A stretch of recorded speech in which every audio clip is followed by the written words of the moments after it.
मंत्री डॉक्टर अनिल जैन जी हमारे साथ जुड़ गए हैं। अनिल जी, बहुत बहुत स्वागत है आपका इंडिया न्यूज में। मेरा सवाल यही है कि जिस तरह से कोरोना का संकट पूरे देश में, पूरी दुनिया में दिखाई दे रहा है, खासकर बीजेपी जो दावा भी करती है और है भी, जो सदस्य संख्या की विश्व की सबसे बड़ी पार्टी है राजनीतिक तौर पर, तो किस तरह का बदलाव आप लोगों की कार्यप्रणाली में आया है?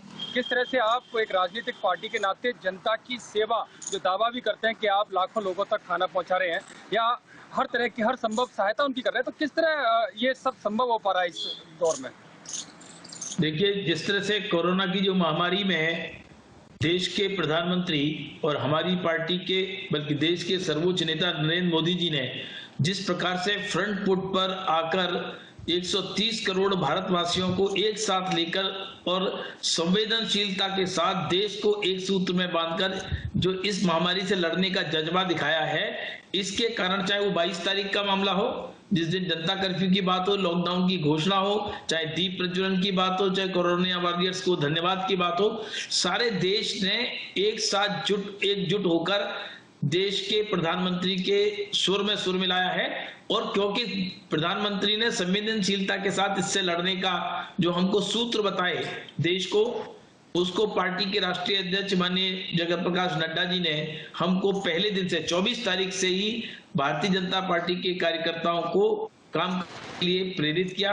और एक तो हम उस 24 तारीख से लगातार आज तक पार्टी के सभी जिम्मेदार कार्यकर्ता घंटों पहले से ज्यादा काम करने, एक तो ये वीसी के माध्यम से, वीडियो कॉन्फ्रेंसिंग के माध्यम से, कार्यकर्ताओं से बातचीत के माध्यम से, और लोगों को किस प्रकार 5 करोड़ लोगों को भोजन मुहैया हो, चाहे वो door to door, community kitchen और सूखा राशन, 5 करोड़ लोगों को तो सीधे भोजन के व्यवस्था कराई गई और 1 करोड़ से ज्यादा लोगों को राशन, सूखा राशन मुहैया कराने का काम किया गया, जिसमें 8 दिन का, 10 दिन का राशन 4-5 लोगों के लिए, तो उसको मल्टीप्लाई करेंगे तो बड़ी संख्या हो जाएगी।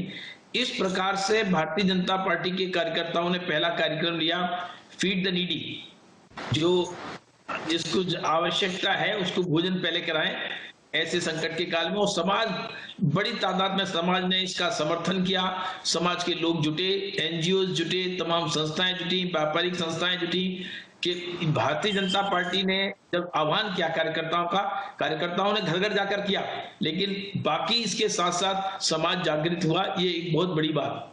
दूसरा, भारतीय जनता पार्टी के कार्यकर्ताओं ने हमारे राष्ट्रीय अध्यक्ष के आह्वान पर जनता के बीच में आह्वान किया फेस कवर का।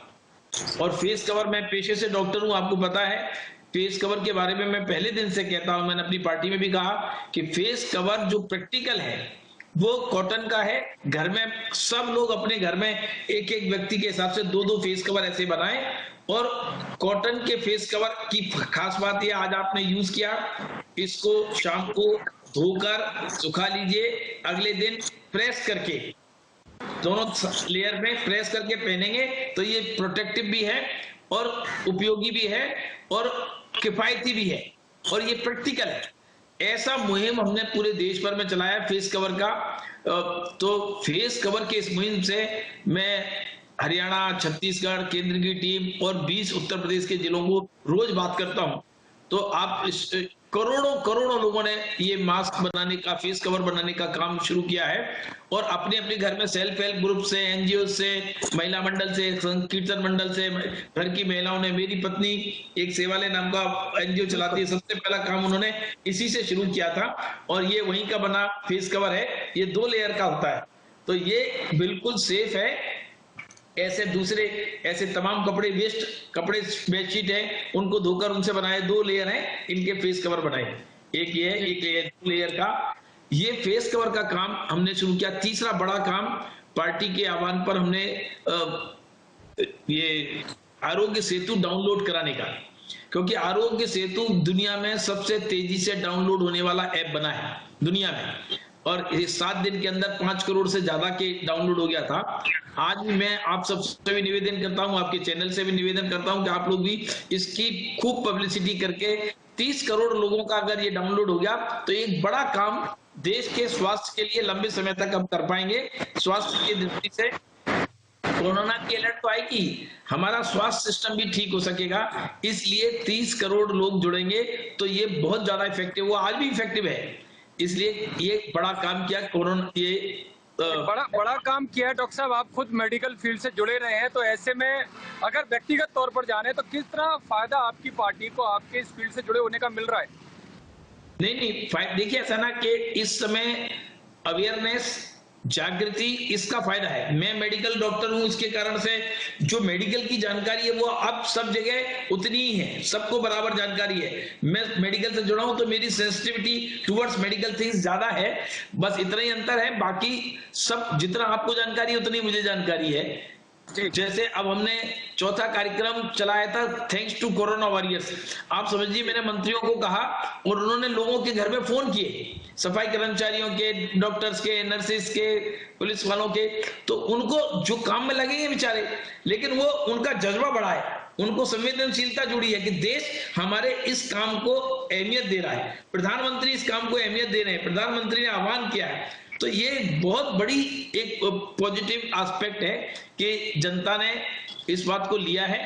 लोग डॉक्टर्स को कहीं घुसने नहीं दे रहे थे, कहीं कॉलोनी में नहीं जाने दे रहे थे। आज लोग डॉक्टर्स को सही में भगवान का रूप मानकर उनको मानते भी हैं और उनकी सेवाओं की, हमारे सफाई कर्मचारियों की सेवाओं आई है कि उनका स्वागत किस तरह से किया जा रहा है, स्वागत पुलिस पर्सनल के ऊपर, पुलिस वालों के ऊपर मुझे फूल बरसाए जा रहे हैं, नर्सों के ऊपर फूल बरसाए जा रहे हैं। ये एक अच्छा बदलाव देश में आया है, ये एक बहुत बड़ी बात है।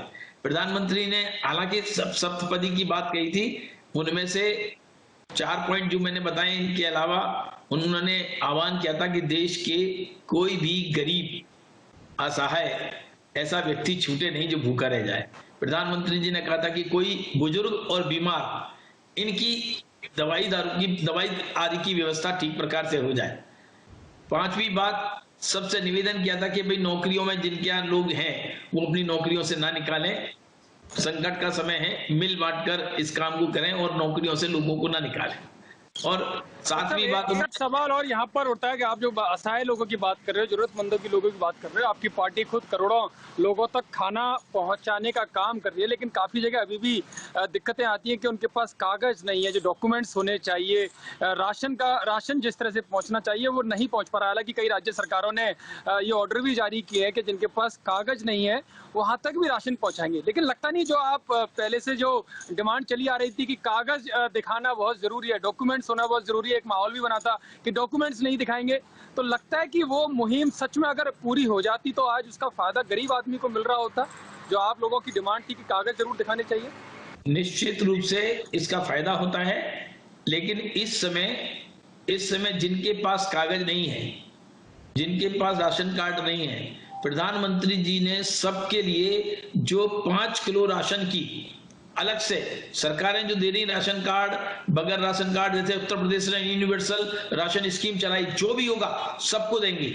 राशन कार्ड वालों को, बगैर राशन कार्ड वालों को, रजिस्टर्ड लेबर को, अनरजिस्टर्ड लेबर को, इन सबको देंगे। इनको पैसा भी दिया रजिस्टर्ड लेबर को, और जो रेडी पटरी वाली लेबर को, इनको अलग से पैसा भी दिया। तो इस प्रकार सरकारें संवेदनशीलता के साथ देश में काम कर रही है। प्रधानमंत्री जी के नेतृत्व में, प्रधानमंत्री जी से प्रेरणा लेके एक बहुत सकारात्मक चीज है।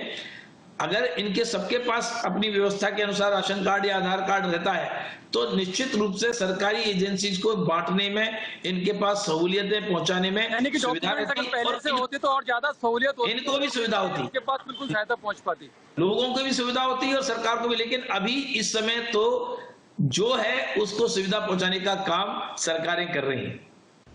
लेकिन एक बड़ी समस्या और डॉक्टर साहब देखने में आ रही है, खासकर ग्रामीण इलाकों में, कि जहां राशन पहुंचना चाहिए हर जगह पुलिस जरूर सड़कों पे दिखाई दे रही है, पुलिस खाना बांटते हुए दिखाई दे रही है, लेकिन जो सिविल प्रशासन, जिसको पता होता है कि एक गांव में कितने लोग हैं या एक घर में कितने सदस्य हैं, उसमें उन लोगों को लगना चाहिए, तो वो नदारत नजर आ रहे हैं। हर जगह पुलिस, क्या केवल पुलिस के सहारे ही सब कुछ होगा? नहीं, ऐसा नहीं। देखिए, मैं बता दूं, मैं उत्तर प्रदेश के 20 जिलों को देख रहा हूं, मैंने हरियाणा में देखा है। हरियाणा में हमने एक पोलिंग स्टेशन एरिया में लोकल समिति बनाई हुई है। दिखते नहीं है लोग, अलग बात है, लेकिन काम कर रहे हैं लोग। खाली पुलिस सब में सहूलियत दे रही है, पुलिस कड़ाई, सोशल डिस्टेंसिंग रहे, भीड़ भाड़ ना हो, इसके लिए पुलिस दिखती ज्यादा है और स्वाभाविक है, पुलिस का काम है, उनको गाली भी खाते बेचारे लेकिन करते भी हैं।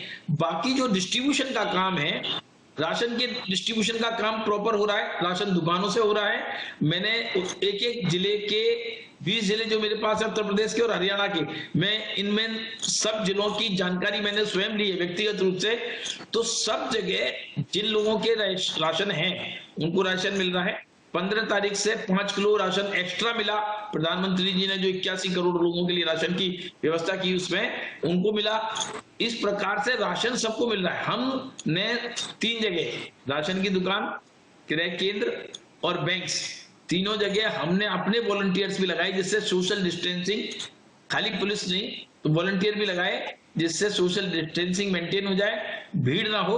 कूपन सिस्टम से काम हो जाए, क्रय केंद्रों पर भी कूपन बंटवाने का आग्रह किया, बैंकों में कूपन बंटवाने का आग्रह किया और राशन पे भी, तो जिससे भीड़ ना हो और लोगों को सुविधाजनक तरीके से मिल जाए। और मैं आपको जिम्मेदारी के साथ कह सकता हूं कि देश के 90% से ज्यादा हिस्से में और इस प्रकार की व्यवस्था को सुचारू रूप से संचालन किया गया।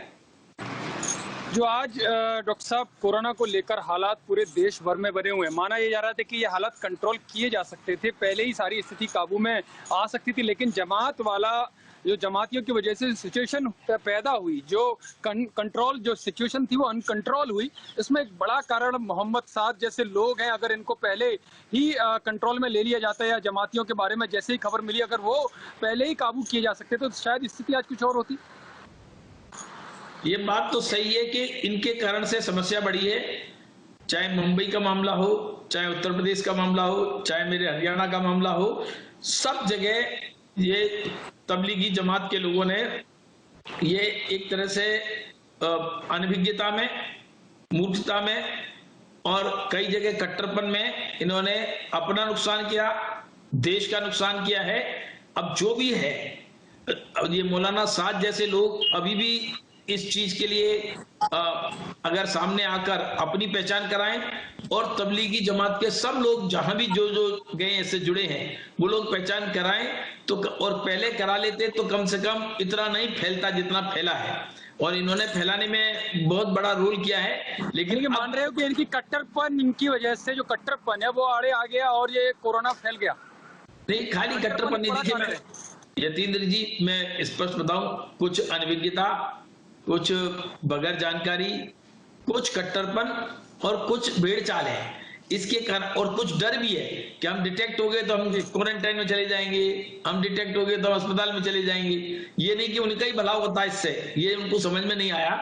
और कुछ लोगों ने साथ तो अभी तक नहीं पकड़ा गया, उसकी आवाज जरूर सामने, कुछ लोगों ने इसको हवा दी है, इसका फेलियर है, कुछ लोगों ने हवा दी है। और ऐसा है ना कि ऐसे समय पर investigating agencies, law abiding agencies जो काम कर सकती हैं वो कर रही हैं, उनके पास जो सूचना है उसके हिसाब से काम कर रही हैं। इस बारे में मैं ये कह सकता हूं कि इसमें कोई कोताही कहीं नहीं बरती जा रही है। बाकी बहुत डिटेल इस पर चर्चा नहीं कर सकती कि कौन कब काफी दिन हो गए सब, दूसरा चरण चल रहा है लॉकडाउन का, वो भी खत्म होने की तरफ है, लेकिन मोहम्मद साद अभी तक फरार है। नहीं, अब मोहम्मद साद फरार है, मोहम्मद साद जानकारी में है, मोहम्मद साद कहाँ है इस बात की अभी चैनल पर चर्चा नहीं की जा सकती है। लेकिन मैं ये कह सकता हूं कि जो एजेंसीज ये काम देख रही हैं वो मुस्तैदी से अपना काम कर रही हैं और चीजों को खुलासा भी कर रही हैं। सब बातें पब्लिक जोन में आए ना तो ये उचित है, ना ये संभव है, ना होना चाहिए। इसलिए मैं इतना ही कह सकता हूं कि जो एजेंसीज हैं वो ठीक काम कर रही हैं और मुस्तैदी से काम कर रही हैं। डॉक्टर साहब, एक और सवाल है, राजनीति जहां नहीं होनी चाहिए, जहां कोरोना संकट के समय तमाम दावे किए गए थे कि पूरा देश एकजुट होगा, लेकिन वहीं अब आप पर कांग्रेस पार्टी, चाहे वो राहुल गांधी हो, सोनिया गांधी हो, आप पर, आपकी सरकार पर निशाना साधते हुए नजर आ रहे हैं। टेस्टिंग किट की बात है वो अपर्याप्त है, वो पूरी संख्या में नहीं है, उसको लेकर भी निशाना साधा। देखिए, उन्होंने पहले लॉकडाउन की मजाक बनाने की कोशिश करी, जब उनके ही मुख्यमंत्रियों ने लॉकडाउन का सपोर्ट करना और उनकी मांग करना शुरू किया तो उनका मुंह बंद हुआ। अब उन्होंने दूसरा राप लगना शुरू कर दिया, क्योंकि उनको लगता है कि हम अलग सुर निकालेंगे तो हमारी पहचान बनेगी अलग सुर निकालने वालों की पहचान अब किस प्रकार की है, सारा देश और दुनिया जानती कि उनका असर अब क्या हो गया है। जनता पर उनको थोड़ा बहुत 1-8% जो विश्वास भी था वो भी समाप्त हो गया है। जिस प्रकार से जनता भी परेशान है, बेरोजगारी बढ़ती जा रही है, लोगों की नौकरियां जा रही हैं, ये सवाल तो वाजिब उठा रहे हैं, इसको लेकर सरकार कुछ कर रही है? नहीं, देखिए ये सवाल हम सबका है जी, ये सवाल सरकार का नहीं है। कोरोना कोई सरकार नहीं लाई है। ये जो महामारी आई है इस समय पर आर्थिक दृष्टि से जो कठिनाइयां आएंगी वो आएंगी। हम सब मिलकर इस कठिनाइयों से जूझेंगे और इसके पार निकलेंगे। ये सारी दुनिया की एजेंसीज कह रही हैं कि भारत की स्थिति अभी भी आर्थिक मोर्चे पर भी दुनिया की सभी बड़ी इकोनॉमीज में से सबसे अच्छी रहने वाली है। बाकी इकोनॉमीज लेकिन सोनिया गांधी माइनस तो में जा मानने रही को तैयार नहीं है, वो तो कह रही है कि सरकार फेल होती नजर आ रही है। बाकी इकोनॉमीज माइनस में जा रही हैं। अब सोनिया गांधी कोई अकेली रजिस्टरिंग अथॉरिटी तो है नहीं। सोनिया गांधी इस समय क्या कह रही हैं, क्या कहना चाहिए उनको, ऐसे आज सोनिया गांधी के ऊपर तमाम अखबारों ने, तमाम बुद्धिजीवियों ने लिखे हैं कि इस समय पर इस तरह की आवाज उठाना ये एक तरह से गैर जिम्मेदाराना काम कर रही है कांग्रेस पार्टी और उसकी मुखिया। और ऐसे ही उनके उस पर 2-2 बार कार्य समिति करके ऐसे समय पर, और ये क्या दर्शाना चाहते हैं, कितने लोगों के लिए इन्होंने सहायता पहुंचाई है, कितनी जगह ये लोग वॉलंटियर बनकर गए हैं, इनके कितने लोगों ने भोजन पहुंचाया, लोगों को मास्क पहुंचाया, लोगों को अवेयरनेस पहुंचाई, लोगों के लिए ये कहां काम खड़े नजर आई। केवल सवाल उठा देना और आप मीडिया के सामने बात खड़ी रख देना, इससे ये अपने कर्तव्यों की इतिश्री समझ रहे। इस समय में ऐसे समय पर इस तरह की बात उठाना, ऐसे समय पर तो प्रधानमंत्री जी के हाथ मजबूत करने के लिए आगे आना चाहिए था कि हम जो कहो हम वो करने को तैयार हैं। तब लगता है देश में सदाशता इस तरह की बातें फैलाकर, इसमें सांप्रदायिकता घोलकर और पालघर जैसी घटनाओं को इनके ऊपर चुप्पी साधकर ये घिनौना काम कर रहे हैं। ये इनको ये एक्सपोज हो रहे हैं। इससे ये कांग्रेस पार्टी की बौखलाहट है और कुछ नहीं है। लेकिन देश की जनता और सारी दुनिया प्रधानमंत्री जी के जज्बे के साथ है। प्रधानमंत्री जी ने जिस प्रकार फ्रंट फुट पर आकर देश नहीं, सार्क कंट्रीज नहीं, G20 नहीं, अमेरिकन कंट्रीज नहीं, यूरोपियन कंट्रीज और आज रूस ने भी प्रधानमंत्री का धन्यवाद ज्ञापित किया है उनको सहायता पहुंचाने के लिए। आज भारत ने सारी दुनिया को अपने यहाँ से सहायता पहुंचाने का काम किया अपने सीमित साधनों के बावजूद। ये बहुत बड़ी बात है। भारत के प्रधानमंत्री नरेंद्र मोदी जी इस समय इंटरनेशनल स्टेट्समैन बने हुए हैं। पर अपडेट लेते रहेंगे। बहुत बहुत धन्यवाद इस पर। डॉक्टर का साफ तौर पर कहना है कि ये कांग्रेस की बौखलाहट है। जहां भारत पूरी दुनिया में सहयोग दे रहा है, वहीं राजनीतिक पार्टी जो कांग्रेस, जिसका समर्थन मिलना चाहिए, वो अपनी राजनीति करने से बाज नहीं आ रही है। बहुत बहुत धन्यवाद हमसे जुड़ने के लिए।